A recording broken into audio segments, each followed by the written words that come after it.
Real analysis की इस class में सभी का एक बार पुनः स्वागत। पिछले वीडियो में हमने कंप्लीटनेस प्रॉपर्टी पढ़ी थी और अब हम ये प्रूव करने जा रहे हैं कि जो Q होता है set of all rational numbers, वो ऑर्डर्ड फील्ड तक तो होता है लेकिन कंप्लीट ऑर्डर्ड फील्ड नहीं होता है। तो ये बात हम इस थ्योरम में प्रूव करेंगे। थ्योरम ये है,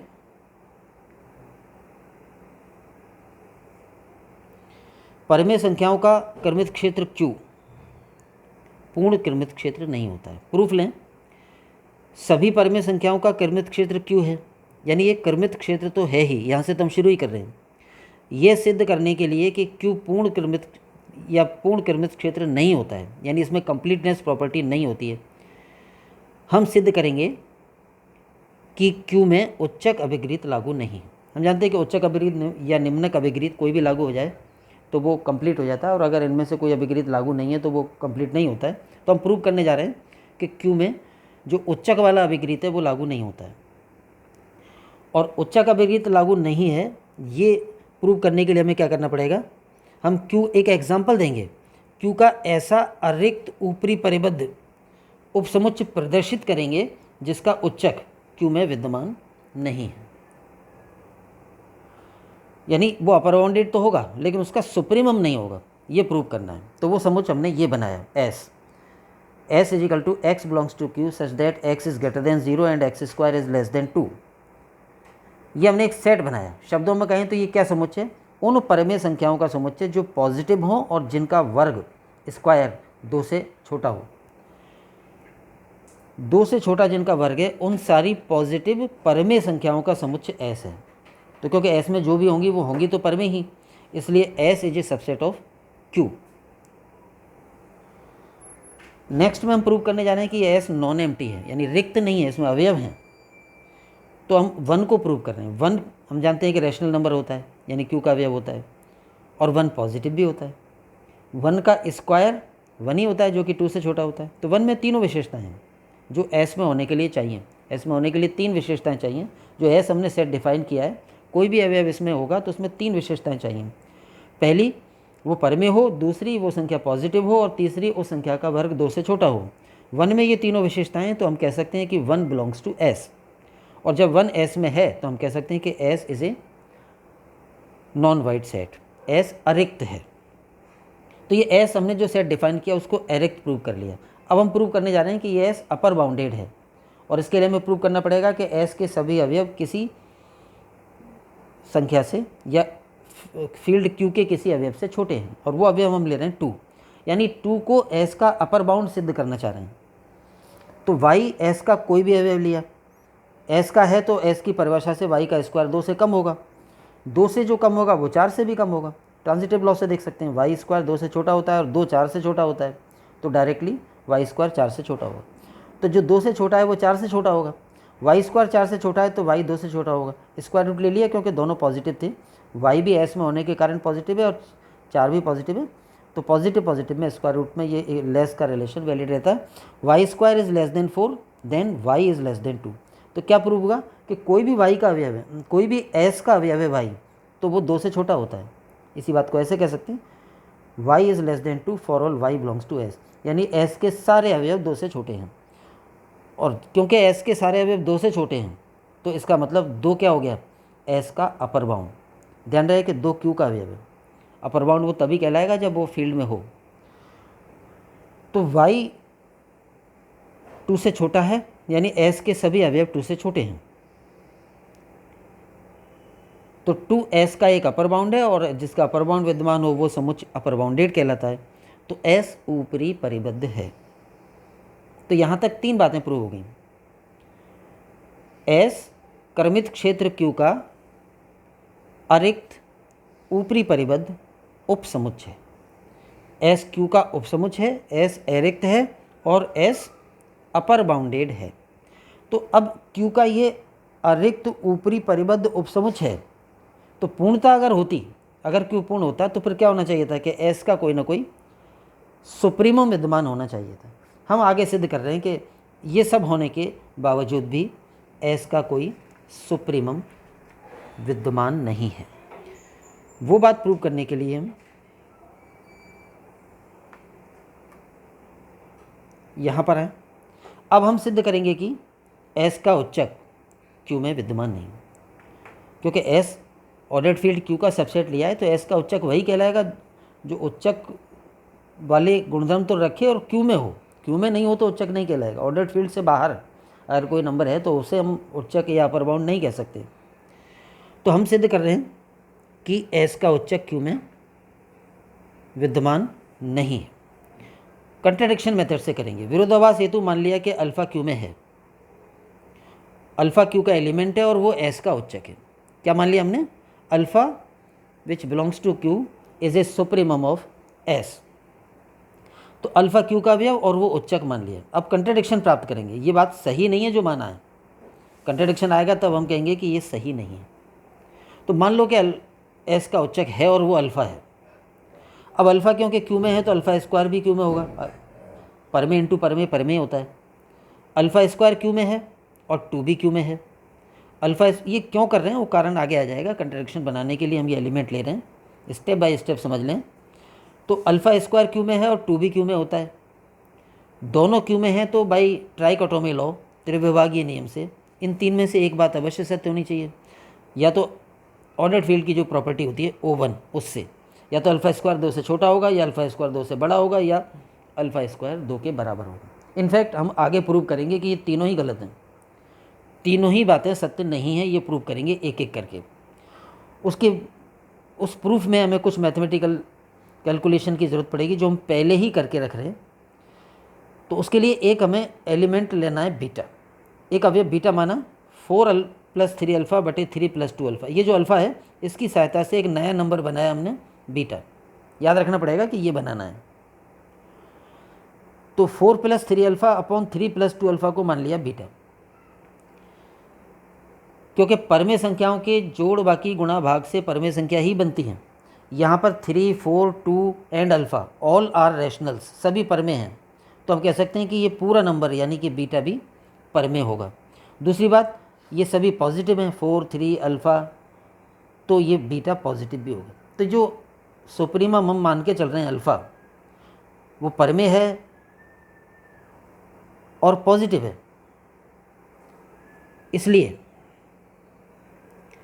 ये जो नंबर हमने बीटा बनाया है अल्फ़ा की सहायता से, ये भी परमेय होगा और ये भी पॉजिटिव होगा। अल्फ़ा परमेय है, अल्फ़ा पॉजिटिव है, इसलिए बीटा परमेय होगा, बीटा पॉजिटिव होगा।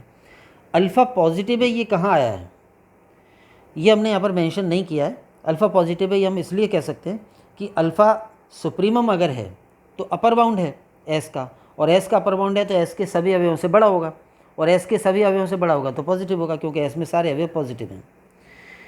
उस बात को अगर हम यहाँ मेंशन भी कर दें तो ये होगा, this implies x is less than और इक्वल टू अल्फ़ा और x is greater than 0 for all x belongs to s। यानी क्या लिखा है हमने, ये उच्चक माना है, उच्चक माना है तो अपर बाउंड है, और अपर बाउंड है तो क्या होगा, अल्फ़ा s के सभी अवयवों से बड़ा या बराबर होगा, और s के सभी अवयव पॉजिटिव हैं, तो इसलिए अल्फ़ा पॉजिटिव होगा। तो ये बात भी अब हमने इसमें मेंशन कर दी कि अल्फ़ा पॉजिटिव क्यों होगा। तो जो बीटा हमने बनाया है अल्फ़ा की सहायता से, अल्फ़ा पॉजिटिव है, अल्फ़ा रैशनल है, अतः बीटा पॉजिटिव होगा, बीटा रैशनल होगा, बीटा भी क्यू का अवयव होगा। ये बीटा बना है। हमें कंपैरिजन करना पड़ेगा बीटा स्क्वायर का 2 से और बीटा का अल्फ़ा से, इसलिए हम उनका डिफरेंस ज्ञात कर रहे हैं। वो आगे प्रूव समझ में आ जाएगा कि ये क्यों स्टेप करके रखा था हमने। बीटा स्क्वायर और 2 में से कौन बड़ा है कौन छोटा है ये जानने के लिए हम इन दोनों का डिफरेंस निकाल रहे हैं। तो बीटा स्क्वायर -2, ये सिंपल कैलकुलेशन है। बीटा की पहले वैल्यू रखी, -2 एलसीएम लिया, होल स्क्वायर खोला और इसको सरल किया तो ये आ गया। Beta square -2 is equal to this. Equation number 1 मानकर इसको फिलहाल रोक लें। उसके बाद अल्फ़ा और बीटा में से कौन बड़ा है कौन छोटा है ये देखना पड़ेगा। उसके लिए अल्फ़ा और बीटा का डिफरेंस लें। हम जानते हैं कि 2 संख्याओं में कौन बड़ा है कौन छोटा है, ये जानने का एक तरीका ये होता है कि उनका अंतर ज्ञात कर लें। अगर उनका अंतर पॉजिटिव आ जाए तो पता लग जाएगा कि ये बड़ा है, और नेगेटिव आ जाए तो पता लग जाएगा कि ये छोटा है। उस तरीके का उपयोग कर रहे हैं, इसलिए हमने बीटा स्क्वायर और 2 का डिफरेंस ज्ञात करके रखा है यहाँ पे, और इधर अल्फ़ा और बीटा का डिफरेंस ज्ञात करना चाह रहे हैं।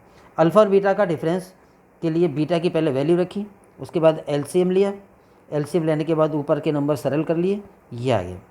तो अल्फ़ा माइनस बीटा इतना आ गया। तो ये 2 इनइक्वालिटीज़ हमने तैयार करके रख ली। अब हम अपनी वापस उसी बात पर आएँ जो हमने यहाँ पे बात छोड़ी थी कि अल्फ़ा स्क्वायर और 2 क्यू के अवयव हैं, ऑर्डर्ड फील्ड के अवयव हैं। तो ओवन के द्वारा हम ये कह सकते हैं कि इन 3 में से एक और केवल एक बात सत्य होनी चाहिए, या तो अल्फ़ा स्क्वायर 2 से छोटा होगा, या अल्फ़ा स्क्वायर 2 से बड़ा होगा, या अल्फ़ा स्क्वायर 2 के बराबर होगा। ये हमने कुछ कैलकुलेशन करके रख ली थी। अब हम इसकी पहली बात पर आएँ, केस फर्स्ट। इस बात पर विचार करें कि अल्फ़ा स्क्वायर 2 से छोटा माना जाए। तो अल्फ़ा स्क्वायर 2 से छोटा माना जाए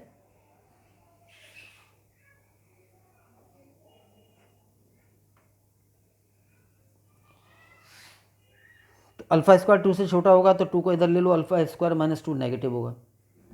अल्फ़ा स्क्वायर माइनस 2 नेगेटिव होगा, तो यहाँ पर इनइक्वालिटी नंबर 1 से देखें क्या आएगा। ये इनइक्वालिटी में इनइक्वालिटी नहीं है, इक्वेशन ही है। तो समीकरण 1 में देखें कि नीचे की संख्या तो स्क्वायर लगा हुआ है, ऑलवेज पॉजिटिव है। ऊपर वाला नंबर, इस केस में जब हम ये मान रहे हैं कि अल्फ़ा स्क्वायर 2 से छोटा है, तो ये ऊपर वाला नंबर क्या होगा, नेगेटिव। 2 इधर आ जाएगा, ये नेगेटिव और ये नेगेटिव। तो यहाँ से देखें तो ये पूरी साइड नेगेटिव, और ये नेगेटिव, देन ये नेगेटिव। तो यहाँ से आ जाएगा बीटा स्क्वायर माइनस 2 नेगेटिव 1 से।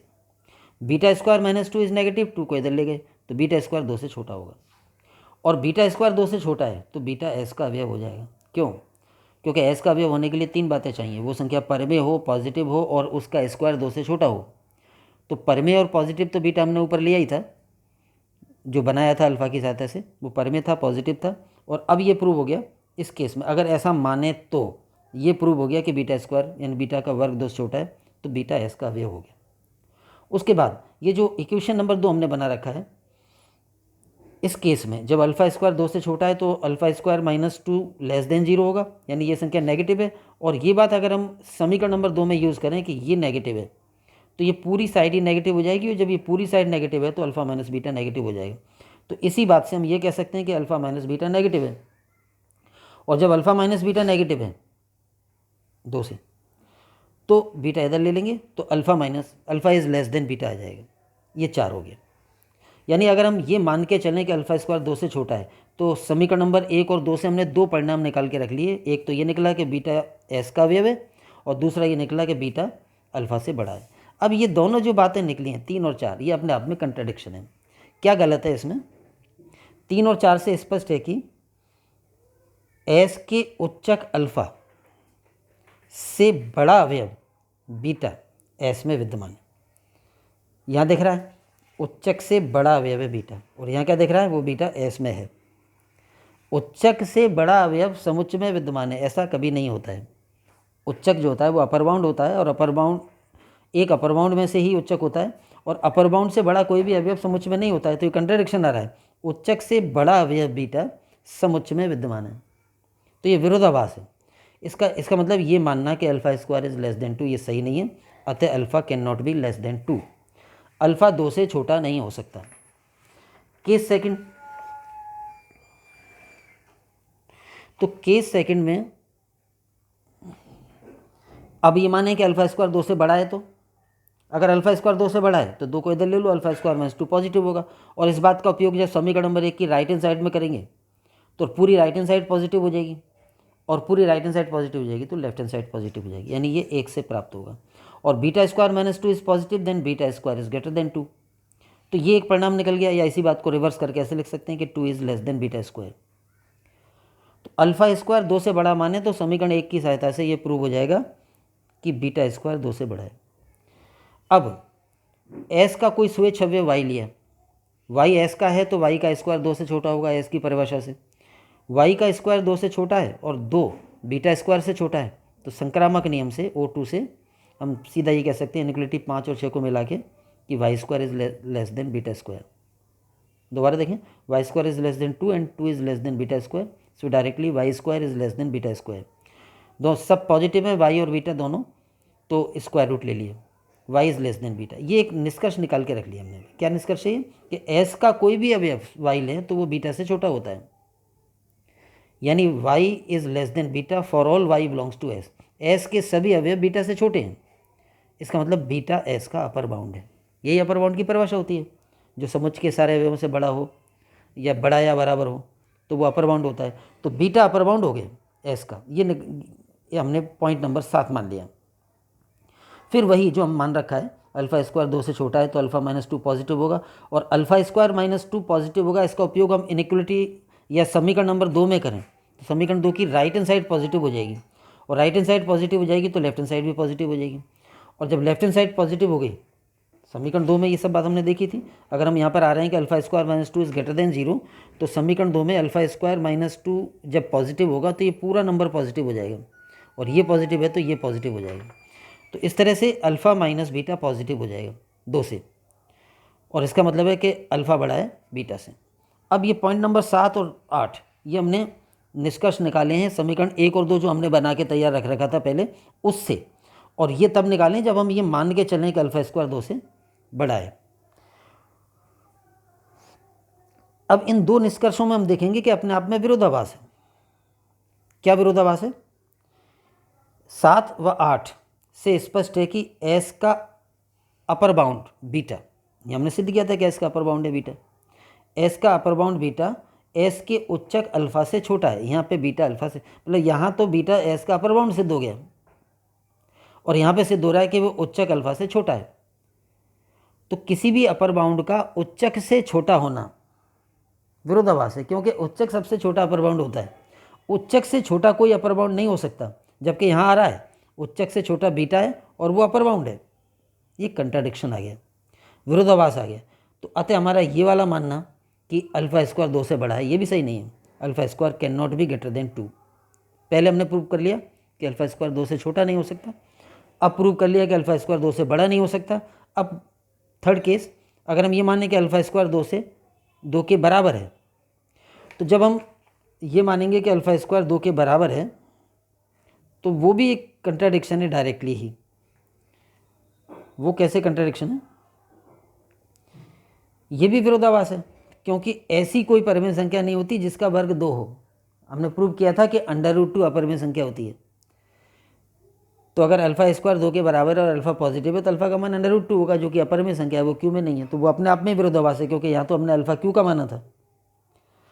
ये भी विरोधाभास है, क्योंकि ऐसी कोई परिमेय संख्या नहीं होती जिसका वर्ग 2 हो, जबकि यहाँ पे क्या आ रहा है, परिमेय संख्या अल्फा का वर्ग 2 है। तो ये गलत बात है।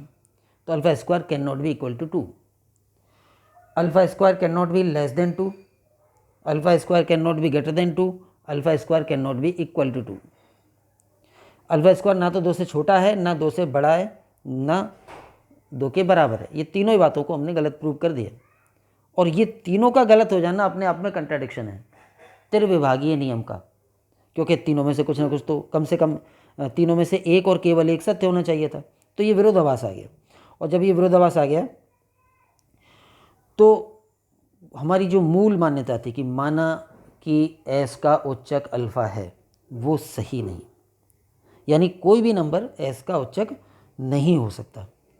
अतः ये त्रिविभागीय नियम का विरोधाभास है। फलतः ऐसा कोई अल्फा बिलोंग्स टू क्यू विद्यमान नहीं है जो एस का उच्चक हो, यानी एस का कोई उच्चक होगा ही नहीं। अब क्योंकि एस एरिक्त है, ऊपरी परिबद्ध है, ऑर्डर्ड फील्ड क्यू का सबसेट है, इसके बावजूद भी एस का उच्चक विद्यमान नहीं है। नॉन एम्प्टी अपर बाउंडेड सबसेट है, लेकिन उसका उच्चक विद्यमान नहीं है, और इससे सिद्ध हो गया कि ये जो क्यू है वो पूर्ण नहीं है। तो इस तरह से ये एक ही एग्जाम्पल हम करेंगे इसका कि जो ऑर्डर्ड फील्ड तो हो और कंप्लीट ऑर्डर्ड फील्ड ना हो। इसमें कुछ स्टेप्स हैं जो याद रखने पड़ेंगे, जैसे बीटा कितना मानना है, 4 + 3 अल्फा अपॉन 3 + 2 अल्फा। कंट्राडिक्शन लाने के लिए हमने ये बीटा मानना है, और दूसरा ये 2 इक्वेशंस हम तैयार करके रख लें।